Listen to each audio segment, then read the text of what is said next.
All right, we got UFC 318 this weekend. It's time to shine bright like a diamond. We got Poirier's last fight in the UFC this weekend in UFC Louisiana. I'm going to give you my picks and predictions for the whole card. I'm 176 and 88 so far this year, coming off a 9 in 3 weeks, so not too bad. I'm going to cook this card, bro. I'm going to cook this card, right? I'm not going to cook the card, if you know what I mean, but um I'm kind of sad, dude. I like it's weird seeing Poirier like get ready to retire knowing that we're not going to see him fight again. Like he's 35, 36, I think he is actually. I think it's the right time to call it, honestly. He knows he's not getting a title fight. He's going to have his last fight in his home state of Louisiana. They're getting this all done for him. And it's against a respectable opponent. Wish they gave him a little bit of an easier fight. But you know what? Like, if they gave him a Gaethje fight, that's the fucking fight I would have wanted to see. Gaethje Poirier. Someone he respects, someone that I think he could probably beat. But let's give you my picks and predictions, man. He's when he hits that shine bright like a diamond and he's walking out, oh, that's gonna hurt so bad. They better give him a fucking post fight speech. But anyway, starting off the card, they're gonna give him a post fight speech. They better give him a fucking retirement montage. Ugh. Why is my fucking shit keeps hurting, bro? Anyway, Carly Judice versus Nicole Cagliari. I'm going Carly Judice. Jesus. I'm going Carly Judice. I think she's just better than Nicole Cagliari. I think Nicole Cagliari's overrated. Overrated. She's probably properly rated. I don't fucking like. You don't care to hear me fucking break this down. I'm picking Carly Judice. She has more finishing potential. I think she's a much better striker, and I think she's probably improving a little bit more. So I'm gonna go with Carly Judice to win this fight. She's got a big reach advantage. It's gonna be tough to take down the southpaw. So yeah, Bruno Fajeda versus Jackson McVeigh. I'm picking Bruno Fajeda. I think he finds a knockout in round two. I actually think Jackson McVeigh is going to shock some people in the early points of round one. He's got some good body kicks. He's going to be. I had more time to research a little bit. I know when he was fighting fucking Cedric Dumas, I'm like, I can't be fucking bothered to look into this guy on fucking 3 days' notice, especially before I left for Vegas. So now that there's been plenty of time, I'm picking Bruno Fajeda. Like I'm picking against.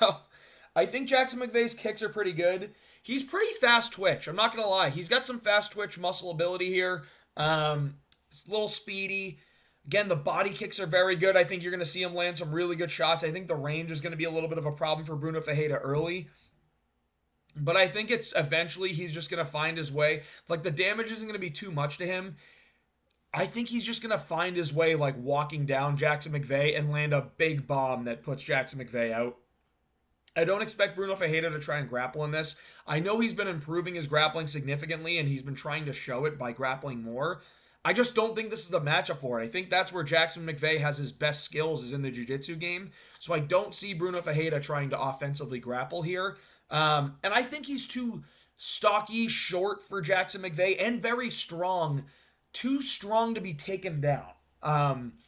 I think Jackson McVeigh is going to look pretty good in the first couple moments of the fight with the kicks, with the punches, with the range, looking fast. And then Bruno Fajeda is going to, late in the first round, start to pick it up. You're going to see him start to find range more, land some good shots to the chest. He's not quite finding the chin yet. But then he's going to land a big left hook in the second round that's going to flatline Jackson McVeigh. So I'm going to go with Bruno Fajeda. I'm going to pick him by round two knockout. I think it's a pretty safe pick in this fight. He is minus 700. Do with that as you will. Ryan Spann versus Lucas Bursky. It's trickier than it leads on, but I'm going to go with Ryan Spann. I get he is incredibly dumb. I understand he has no fight IQ at all. And I understand he's coming off getting KO'd. But Waldo Cortez Acosta is much different than Lucas Bursky. I can't believe in 2025 I'm saying that Waldo Cortez Acosta, the number 6th ranked heavyweight in the division, where are we in life, bro? Is just levels above Lucas Bursky, man. I think Lucas Bursky's big, but Ryan Spann's also very, very big. And he's going to be bigger than Lucas Bursky in there probably, at least by the tail of the tape, the reach, and the height, and the weight. And I think that even with the weight, Ryan Span's faster. I think he's got a better submission game and a takedown game here. And I think he's going to be able to get it done. I think he's just going to be beating Lucas Bursky without really many problems here on the feet. Bursky can be crafty. I'm going to pick Ryan Spann to get the knockout, though. I think he just finds it. I don't think that's a hot take. Lucas Bursky could craft his way into a decision, but I don't think he's going to get it done, honestly. So I'm going to pick Ryan Spann to get this one done by knockout in the first round, probably. I think he's going to be able to find the knockout like Kennedy and Zechniku. So I'm going to go with Ryan Spann, knockout round 1. Jimmy Crute versus Marcin Prachnio. Jimmy Crute, I think, is not won a fight in 4 years. But he's had 2 draws. Like, 4 years, yeah. Drew Rodolfo Bellato in what was a pretty sick fight. So got subbed by Menefield, drew Menefield, got KO'd by Hill, got doctor stopped by Anthony Smith. Before that, though, he was going on to beat the likes of Modestas Pekauskas, Mihal Andrzejczyk by sub. So he's got some decent names on here. Got subbed by Misha Serkinov. He's had a tremendous cold streak, bro. Like, he really has. And it's like, Rodolfo Bellato's no stud of a fighter. But Bellato, like, kind of came back in that fight. I don't know that a 37-year-old in Prachnio is going to be able to do that when he doesn't have crazy power like Alonzo Menefield does. Like, Alonzo Menefield has very big power and has moments where he's able to drop guys in rounds. You know what I mean? And he has terrible, terrible, not only takedown defense, but, like, submission defense. So I honestly just see Jimmy Crute being able to land a couple shots on the feet, in the boxing specifically, be able to go in, get the takedown, and end up submitting Marcin Prachnio with like an arm triangle. So I'm going to go with Jimmy Crute's submission. I think he might have a very good performance here. In terms of very good performance, I think he gets it done pretty quick. I'm going to say a round 1 submission by Jimmy Crute. And that's one of the things I want to say about this card. I actually do think there's going to be a lot of finishes on this card. I do. But with that being said, I just... And there are a lot of good fights on this card. Like, this is a pretty good fight. And the rest of the fights are good. But you have, like, 6 fights, realistically, on this card that are main card opener quality. You just don't have any that are feature fight or co-main event worthy for a pay-per-view. That's the kind of problem that I have here. It's not that they put together a dog shit card. They put a lot of good fights on this card. Like, when you get to here, bro, you get the Marvin Vettori, Brendan Allen, Kyler Phillips, Vinicius Oliveira, both of which are fucking pay-per-view level fights. These 2 fights boot down. Kevin Holland, you could honestly put as the main... It's just Kevin Holland, so they're not going to put him on the pay. But, like, prelim headliner, co-headliner, and then you put Kyler Phillips as the... versus Vinicius Oliveira as the feature fight. You move up Allen and Vettori to the 4th fight, and then Kevin Hall and D-Rod open up the card. That's how you fucking get this shit going, you know what I mean? Like, this is a main card opener quality fight, even one above it, like the 4th fight on the card. I said that in my matchmaking, or my card builder for this. This is also a feature fight or 4th fight on the card quality fight. This, you can be fine with a main card opener, but you need better, like way better above it. This is fine as a main card opener as well. You just need better above it. Kevin Holland, again, a main card guy. This, you can put on the main card as a main card opener, but it's not a co-main. Like, that's my problem with this card. There is no real co-main or feature fight. It's all a bunch of, like, good fights that are just don't have a ton on the line. But I'm picking Jimmy Crute by submission in the first round anyway. So that was my point. I think there's going to be a lot of finishes on this card, though. Islam Dulatov versus Adam Fugit. I'm going to pick Islam Dulatov by KO in round 2. I think that Adam Fugit is honestly mid, but I think he's got some good survivability in this, at least for a round. And I think a good bet is that this fight does start in round 2. I think that Dulatov's going to look good in moments early. Fugit's going to have some craft moments where he's able to defend takedowns. I think Dulatov's going to throw a lot at him early. But I think Fugit is going to be pretty defensively sound at moments. but then eventually he's going to get pushed against the back of the cage, and that's where Dulatov's going to find his combinations, find his big power shots that are going to put Adam Fugit out. I just, I don't think it's happening in round one. I do think Dulatov's going to get his back against the, get Fugit's back against the cage and land a big knockout shot. I just don't think it's going to be in round one. So I think round two, Dulatov gets a knockout here. He had a great win on the Contender Series. How long ago did he lose? Was his first fight of his... It looks like it was the first fight of his career. First fight of his career, he lost a decision. Other than that, he's finished everybody, dude. He's got 11 finishes. A ton in the first round. One in the second. Dude, is he going to fucking flatline Fugit in round one? I'm going to pick round two. I do think he's going to end up getting a knockout in round two. This goes to round three. I go, ooh, cardio. Let's see how this works out. But I'm going to pick Dulatov, KO in round two. Ateba Gautier versus Robert Valentin. I'm going to pick Ateba Gautier. I'm very weary of the fact that his cardio may not be up to snuff. We will see. It's more me saying that because of the way his body is built. These guys that get built like absolute fucking sculptures don't usually have the greatest cardio. But I just think he's going to be able to find the knockout against Robert Valentin. I think his chin's wide open. I don't like the losses that Valentin has either. I understand it's more in the wrestling against a Ryan Loder, against a fucking Torres Finney. But I think Ateba Gautier is going to be able to find the chin in round one. And I'm picking another knockout in round one here, dude. How many finishes do I have on this card? This is going to be a decision. Honestly, this could be a finish, too. Like, I think finish, finish, finish. We're already at, like, all finishes except for the chick fight. I'm going to pick Ateba Gautier to get this one done, though. I think he gets a knockout in round one. I think Robert Valentin... I think Robert Valentin leaves his chin too high in the air. I do. I think there are a lot of moments where he throws some crazy shit, but his chin's in the air for it. He's able to get clipped. And I think Gautier does have some poise in there, and he has crazy power that if he lands on you, he's probably putting you out. So I'm going to trust Ateba Gautier to get this one done. Round one KO. I need more water. Prado versus Varetnikov. I hate that I'm picking all favorites, but I'm going to do another one, dude. I'm picking Francisco Prado. I understand he's super undersized here.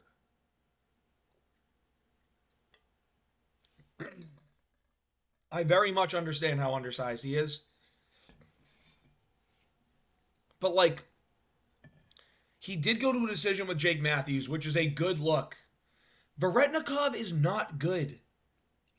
He got ragdolled and destroyed by Austin Vanderford. I think that there's a game plan that is going to involve that here with Francisco Prado. Now, Francisco Prado is more of a striker,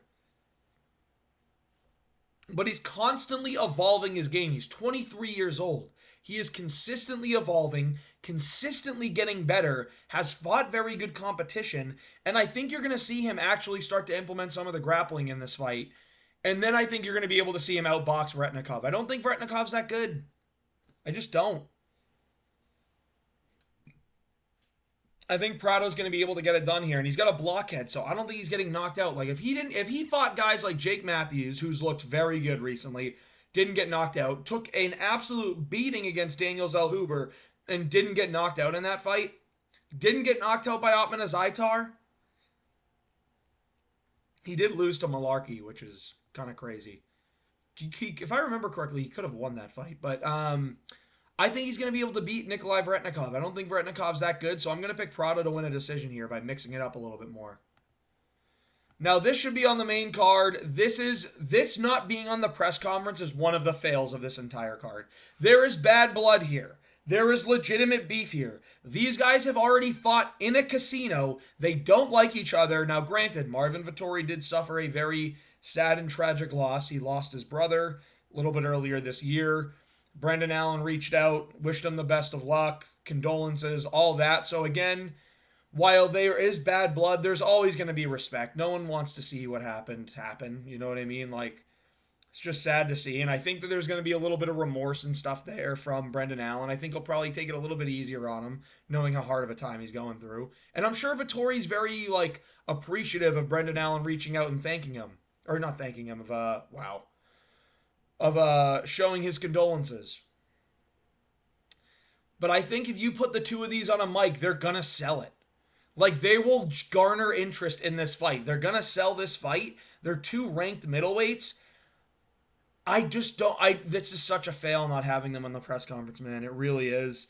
I'm gonna pick Brendan Allen to win this fight by decision. I think Marvin Vettori is unfinishable, whether it be by submission or decision. Let's see if he's never been finished. Literally never. Look at the fucking unanimous decisions all over this guy's resume, dude.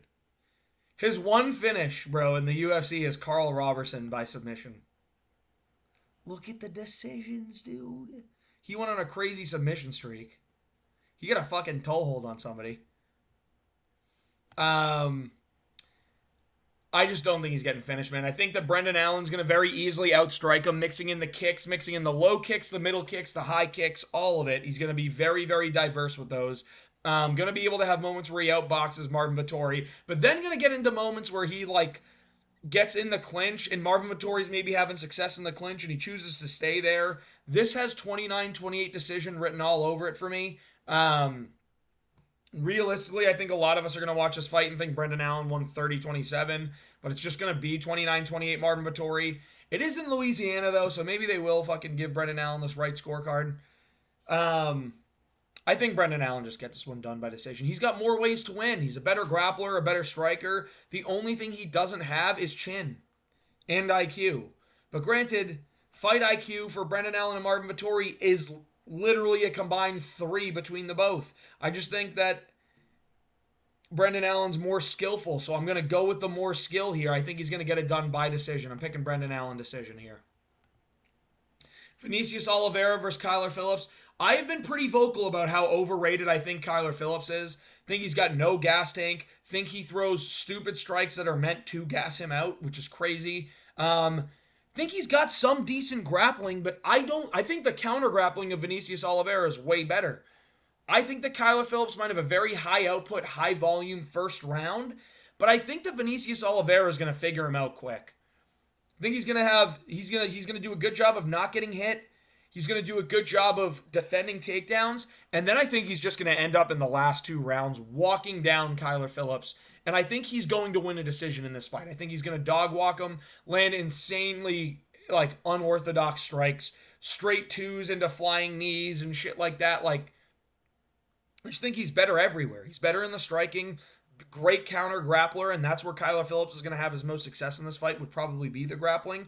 But I don't think that he's going to be able to do it. I think Vinicius Oliveira is so much better than I originally gave him credit for. Dude, the people that he's beaten so far, Sopaj is very good. He is good. Ricky Simone has still got it. He's still very good.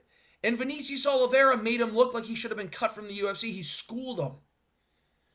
Then he takes Said Nurmagomedov to a decision win. Like, he beat Said Nurmagomedov via decision, gassing him out, and he was injured for that entire fight. His rib was he fucking busted his rib. His rib was out of place, dude, in that fight, and he still out-cardioed and beat Said Nurmagomedov. So I think he's going to have an insanely good performance here. I think he 30-27s Kyler Phillips or finds a late round 3 finish. I'm going to go with the 30-27, though, maybe a 30-26. I'm going to risk it on a decision here. I know a lot of people are picking knockout. I do think that Kyler Phillips is going to be able to survive, and I'm going to go with Vinicius Oliveira by decision. Just like Kyler Phillips' record is not impressive to me. His resume, I guess. Beat Hayani Barcelos. Lost to Julian Paiva. Lost to Rob Font. That's not a bad loss. That's probably who fucking Vinicius Oliveira is going to get next. But I think Kyler Phillips is just overrated, man. So I'm going to go with Vinicius Oliveira. Michael Johnson versus Daniel Zellhuber. Now, if this was Michael Johnson versus fucking Rafael Fiziev, I'd pick Michael Johnson. Because Rafael Fiziev is ranked, he's better, you know. I think Daniel Zellhuber's a really tough matchup for Michael Johnson, though, in all honesty. Not to, like, Be like the classic, well, Michael Johnson beats the guys he's not supposed to beat and then loses to the guys he's supposed to lose to, or loses to the guys he's supposed to beat. I, dude, I'm a big fan of Unk. I will not be mad if Michael Johnson gets this one done at all. I literally won't. I think his wrestling's very good. I think he's going to be, his counter grappling's great. I think he could implement some wrestling here against Zellhuber. I just think Zellhuber's a very smart, technical, out of danger fighter. You know what I mean? He stays out of danger. He lands great straight shots, has good kicks. I think the southpaw could pose a problem for him here. But I think Daniel Zellhuber's pretty defensively responsible. He's Mexican, so he's going to have a chin. He was able to survive the onslaught from Esteban Ribovics, and he's had a lot of time off. He's taken 10 months off to, improve. And I think he's going to look very improved in this fight. So I'm going to go with Daniel Zellhuber to win this fight. I think he's going to find a knockout over Michael Johnson, sadly, dude. I just look and I'm like, Michael Johnson's been submitted a million times. But Zellhuber's not subbing him, bro.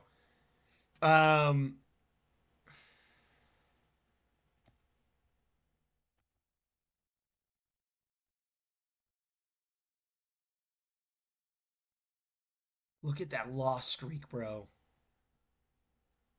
Guida, Moises, Ray. Oh my god. Such an ugly loss streak, bro. Anyway, I think he loses again here. Sadly, I think he loses here.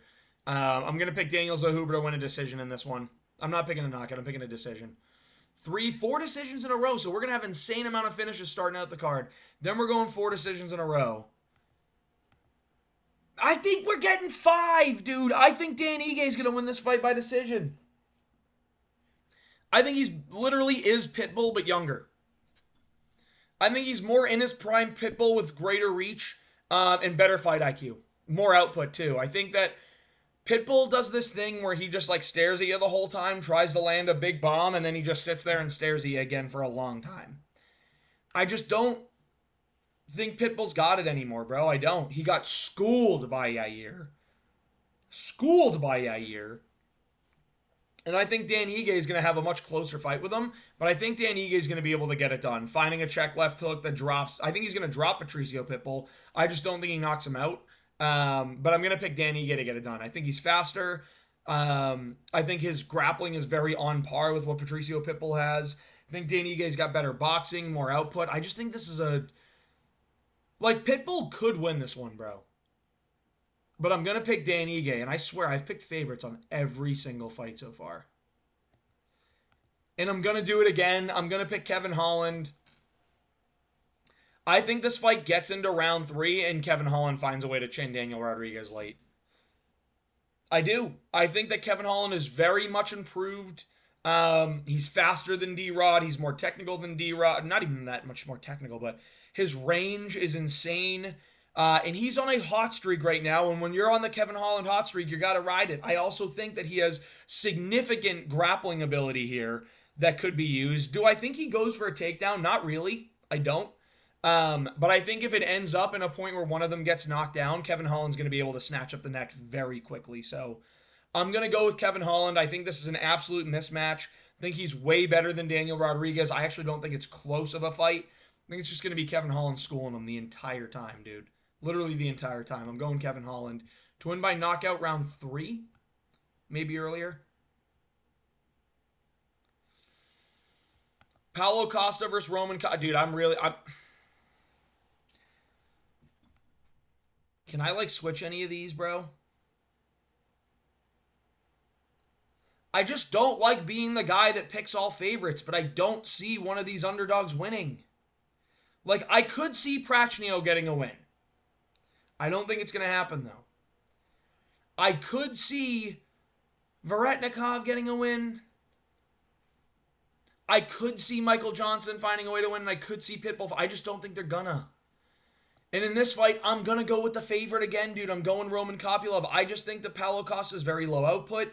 I think his power is fake. I think it is. I think it was manufactured in a lab in Wuhan. And I like the abilities that Roman Kopylov has on the feet here. I don't see Paulo Costa offensively grappling. I don't. Even though, dude, what I will say, Chris Curtis was able to walk down and have a lot of success against Roman Kopylov. He was.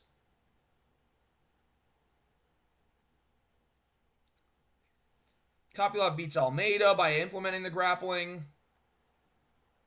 Loses to Fluffy, beats Fremd. Like, realistically, Kopylov hasn't fought great competition. Paulo Costa's just fucking washed.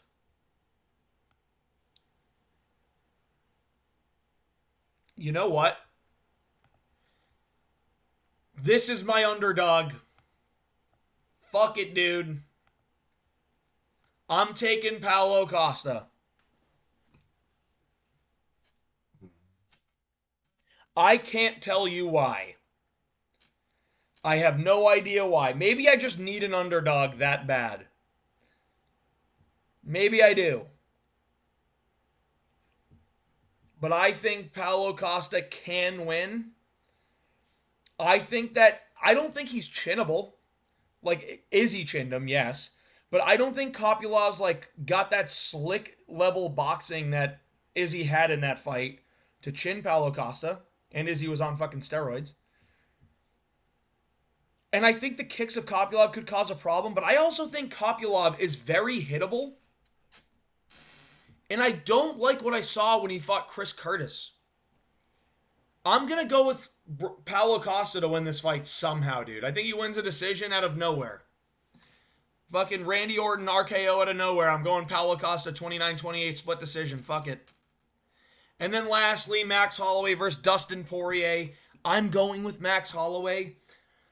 It's going to be sad, man, because Poirier's going to... Here's one thing. Poirier better get a fucking retirement speech. Better get a retirement montage. We better be still broadcasting when he walks back out to a song. He better get the Korean Zombie type send-off, bro. Where everyone's singing "Shine Bright Like a Diamond" as he's walking out. The same way everyone sung Zombie, everyone's got to sing Dustin Poirier. Sings Diamonds by fucking Rihanna or Willie Spence. Realistically, Willie Spence. But yeah, I think Max Holloway's now I think Max is going to win this one, guys. When you watch back the fight between Poirier and Islam, it wasn't as close as everyone made it out to be. A lot of people said it was 2-2. It really wasn't. It was 3-1 Islam. Poirier had some really good moments in the boxing, but I think Islam kind of obliged and went into that fight like, yeah, I'll box a little bit with him, fuck it. And Islam like wasn't getting hit too clean a lot. The body shots were great from Poirier. But I think that Max Holloway is going to be better in the counters. And I mean, I know he's going to be better at boxing than Islam Makhachev. And I think he's going to be able to... And I think Dustin's knee was shot after the Makhachev fight. I think those stomps that Holloway uses are going to be detrimental. I think that... Getting scammed. I think that the speed of Holloway is going to be a lot to deal with for an older Poirier here. Like Holloway does have a lot more power here at 55. He uses the spinning kicks very well, and his combinations are very good. I think Holloway's going to take Poirier kind of to school, bro. I think we're going to see Max win the first 2 rounds. Poirier have a much closer round 3, but it still goes to Max. Poirier win round 4, and maybe Poirier have a close round 5 that could go either way, but Max realistically wins it, but everyone's like, Poirier's doing so good, let's give him that round. And I think Max is going to win this fight 49-46. I think Poirier's going to struggle to use his kicks. Like, his hips are not as good. His knee was busted up after last fight against Makhachev. I think he said he tore his ACL or MCL or something. And I think he's got great power and tremendous boxing. But Max has that chin that is, unless you're Ilia Topuria, uncrackable. Now, there is a world in which Ilia just took Max's chin and we don't know until we know. I don't know that he did, though, because now Holloway's going to be able to move back up in weight, put more weight back on, to fight a guy that hits less hard than Ilia Topuria, yes. but he's going to be up there with 10 more pounds able to take the punches.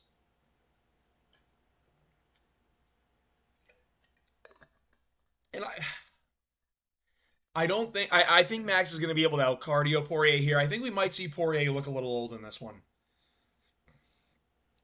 I think we might. So I'm going to go with Holloway to win a decision here. I think that going to be able to use kicks, stomps. I think he's going to be able to throw really good combinations that end up landing on Dustin, where he's going to land 3. Poirier maybe lands 1, but Max lands another 3 and then gets out of the way. I'm going to go Max Holloway to win this one. I think it's going to be a good fight, but I'm picking Max. Oh, sorry. Those are the picks and predictions. We're going to run through it one last time. I'm going Holloway. I'm going Costa. I hate that I'm going Costa, but I'm going Costa. Holland, Ige, Zellhuber, Vinicius Oliveira, Brendan Allen, Francisco Prado, Ateba Gautier, Islam Dulatov, Jimmy Crute, Ryan Spann, Bruno Fajeda, Carly Judice. Those are the picks and predictions. I hope you guys enjoyed the video. If you did, please like and subscribe, and let's all be singing. We will all be singing Diamonds for Dustin Poirier's last dance.